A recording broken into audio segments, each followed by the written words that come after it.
Un maire qui prétend lutter contre le logement indigne. Bonjour madame, Sullivan Jous, conseiller municipal de la ville de Sevran. Je veille au respect de l'égalité devant la loi et au respect de la dignité humaine. Nous nous connaissons depuis un petit moment. Vous faisiez partie des personnes qui avaient été hébergées à titre d'urgence au 8 rue Pierre-Brossolette à Sevran. Suite à la fermeture du bâtiment, vous aviez fait partie des personnes, contrairement à d'autres, qui avaient été relogées par la ville de Sevran, rue Gabriel, en face de l'école Victor Hugo. Nous avions refait une vidéo parce qu'il y avait une partie du plafond qui s'était effondrée à la fois dans la cuisine et dans la chambre des enfants. Et aujourd'hui, nous nous trouvons rue Villa-des-Prés, dans un autre appartement communal. Donc, je vais vous laisser nous expliquer un petit peu comment vous êtes arrivé au 15 rue Villa-des-Prés à Sevran, toujours dans un appartement communal, s'il vous plaît. Oui, bonjour Sullivan. Oui, donc je suis arrivée ici car au 24 Gabriel, le bâtiment est censé être détruit pour agrandir l'école Lamartine qui se trouve juste à côté.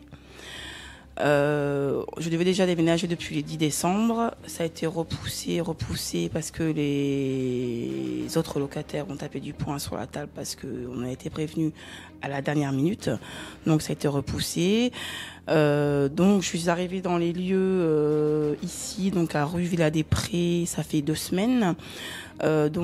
Appartement assez sale, pas de peinture de fête. Fuite en dessous de l'évier de la cuisine qui n'a toujours pas été réparée depuis. Vous avez mis une marmite pour récolter Je suis obligée de mettre une cocotte pour éviter que j'ai de l'eau partout. Ensuite, ça a été ma douche qui était complètement bouchée. J'ai réussi moi-même à déboucher. J'ai pris un tournevis, j'ai réussi une pince, j'ai réussi à enlever le truc de douche pour l'évacuation et j'ai enlevé un énorme bloc de cheveux. J'ai jamais vu ça. Et là, ce matin, je me suis réveillée sur les coups des 9h. J'ai voulu aller aux toilettes. Eh ben non, c'était complètement inondé. Mon toilette déborde. Il y a c'est bouché. Je ne sais pas ce qu'il y a dedans, mais c'est bouché. Donc, il y a des services d'astreinte qui sont passés avec une pompe qui n'ont pas pu régler la situation parce qu'il y a un appel d'air apparemment avec le tuyau d'eau qui se trouve à côté des toilettes. Et depuis 10h30, je fais que éponger. Alors c'est éponger de l'eau qui remonte avec des excréments. C'est ça, exactement. On a vu que ça débordait donc des toilettes, voilà. Ça déborde dans la salle de bain, ça déborde dans la chambre. Dans la chambre de mon fils. On a vu un matelas dans la cabine de douche qui est complètement détrempé, voilà. Donc à mon avis à mettre à la poubelle. Ah oui, j'ai le matelas de mon petit qui est complètement perdu. Je vais devoir jeter. Le futon de mon fils. On est en train d'essayer de le faire sécher contre le radiateur, mais alors, je ne sais pas ce que ça va donner. Donc voilà, donc depuis 10h et 9h30, 10h30 ou plus tard, je suis en train d'éponger et en attente du camion, alors je ne sais pas comment ça s'appelle, l'assainissement, de pompage, pour qu'il puisse venir. Donc il est 14h passées, il n'y a toujours personne qui est venu. Et est-ce que vous avez essayé d'alerter, vu que c'est un appartement qui appartient à la ville, d'alerter les services de la municipalité? J'ai appelé la mairie ce matin, qui m'ont passé justement le service d'astreinte. Donc les messieurs sont venus et c'est eux qui ont dit qu'ils ne pouvaient pas faire le nécessaire parce qu'il y avait un appel d'air au niveau de la colonne d'eau. Donc ils ont fait appel au camion de pompage que j'attends depuis ce matin. J'ai pu voir aussi en rentrant dans le bâtiment que vous n'aviez toujours pas de... Oui, on n'a pas de poignée, donc je ne sais pas pourquoi. Au 24 Gabriel, c'était pareil, on n'a pas le droit au poignet, donc je ne sais pas pourquoi, mais on n'a pas de poignée, donc il peut arriver n'importe quoi. Dans la foulée comme ça, je ne sais pas comment on ouvre les portes, mais on n'a pas de poignée. La peinture n'a pas été faite. C'est un appartement apparemment qui n'a pas été habité depuis quelque temps. Donc c'est sale. C'est toujours une convention précaire que vous avez signée avec la ville? Alors je n'ai toujours rien signé jusqu'à maintenant. J'ai toujours rien signé jusqu'à maintenant, mais oui, ça avait une convention précaire avec un loyer à payer, malgré tout. Donc voilà. Donc, dans la continuité du 8 rue Pierre-Brossolette, de rue Gabriel. Voilà, donc le 8 rue Pierre-Brossolette aussi, c'était catastrophique là-bas. Je suis restée 3 ans là-bas, c'était catastrophique. On m'a relogé au 24 Gabriel, mes 2 plafonds se sont effondrés. Je n'ai eu aucun coup de téléphone. Une petite question, est-ce que les travaux avaient été faits par la municipalité? Ah non, mais 24 Gabriel, c'est moi et mon compagnon du moment qu'on a fait appel à des ouvriers qu'on connaissait et qui nous ont refait les plafonds et qu'on a payé de notre poche. Sans remboursement? Sans remboursement, sans rien. Donc Donc voilà. Donc, vous êtes resté à peu près quoi, une dizaine de mois là-bas, rue Gabriel? Rue Gabriel, on est resté un an et demi. Un an et demi? Un an et demi. Et les alors plafonds... qu'à la base, c'était une convention de 8 mois. De 6 mois. 8 mois de mémoire, 8 mois, je crois. Ouais, 8 mois.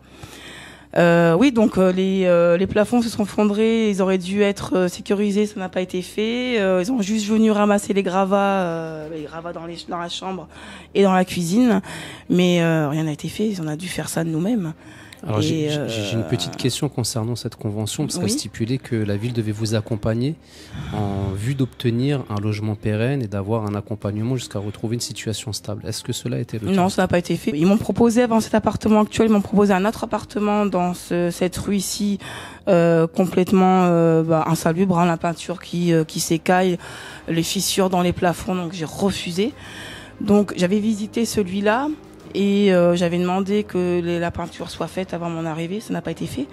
Donc rien n'a été fait. Aucun travaux n'a été fait avant votre arrivée dans les lieux avec vos enfants. Nous rappelons que vous êtes avec vos enfants. Voilà, j'ai 4 enfants, donc un de 17, une de 12, une de 3 ans et un d'1 an et demi. Donc là c'est un F3, il y a 2 chambres. Voilà, F3, 2 chambres. Et donc du provisoire, bien sûr, comme d'habitude. Et logiquement, la convention pour combien de temps? La convention, normalement, c'est pas pareil, pour 8 mois, normalement. D'accord. Convention de 8 mois, mais que je n'ai toujours pas signé jusqu'à maintenant. Donc voilà, donc rebelote, encore des soucis. Je suis. Comment vous vivez cette situation? Pas mal, j'en ai marre, très marre. C'est difficile parce que je me dis que les personnes responsables des logements, que ce soit les logements communaux ou logements sociaux, ne font pas le nécessaire en fait. Comme je le dis et je le dirai toujours, c'est des foutistes. Il y a beaucoup de foutisme dans cette commune. Tout le monde se lave les mains ou tout le monde se jette la balle à Pierre, à Paul, à Jacques, mais rien n'est fait. Rien n'est fait.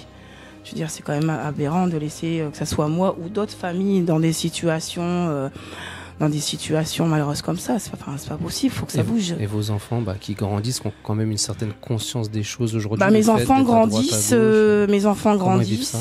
c'est très dur. Bon, les 2 petits comprennent pas trop. Bon, mon grand, il en a marre, il a envie d'aller taper du poing à la mairie. Et ma petite, celle qui a 12 ans, ça a été dur psychologiquement parce qu'elle a changé 3 fois d'école en même pas une année. Elle a subi du harcèlement dans son ancien collège, donc j'ai dû la changer de collège parce qu'elle subissait du harcèlement.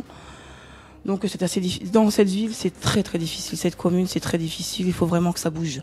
Il faut que vraiment quelqu'un fasse bouger cette ville pour qu'elle puisse remonter. Une personne seule, ça sera difficile, mais je pense qu'il faut qu'il y ait une vraie solidarité qui se mette en place. Oui, exactement, c'est ça, Sullivan. Il faut qu'il y ait une solidarité qui se fasse pour que cette ville puisse remonter, parce que là, elle est vraiment en descente.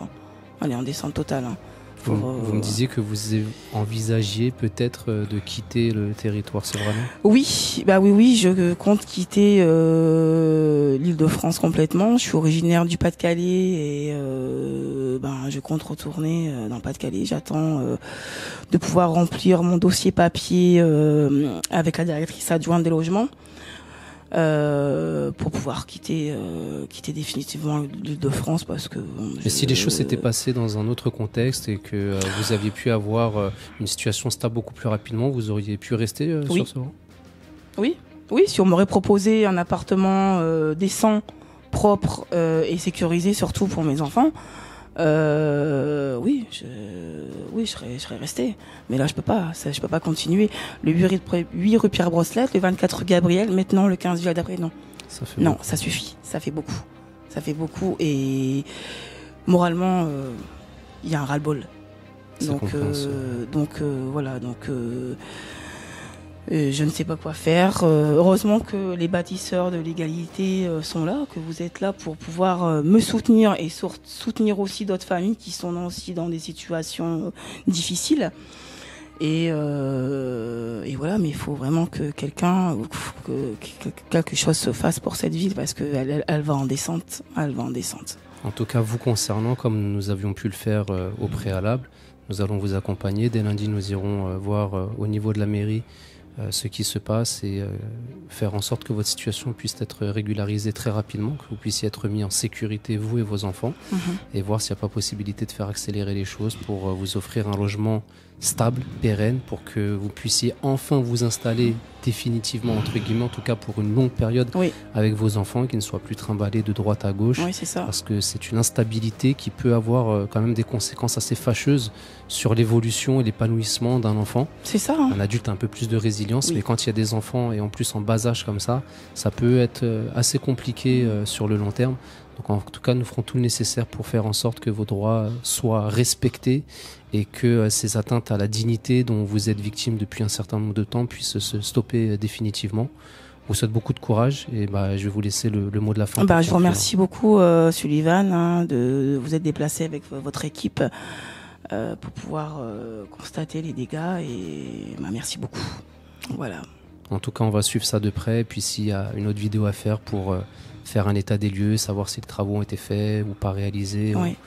on tiendra à informer les téléspectateurs de l'évolution de votre situation. Je vous remercie. Je vous souhaite C'est encore moi qui vous beaucoup de remercie. courage, Merci beaucoup de beaucoup, courage à Sullivan. vos enfants et je vous dis à très vite. C'est bien. Merci beaucoup, Sullivan.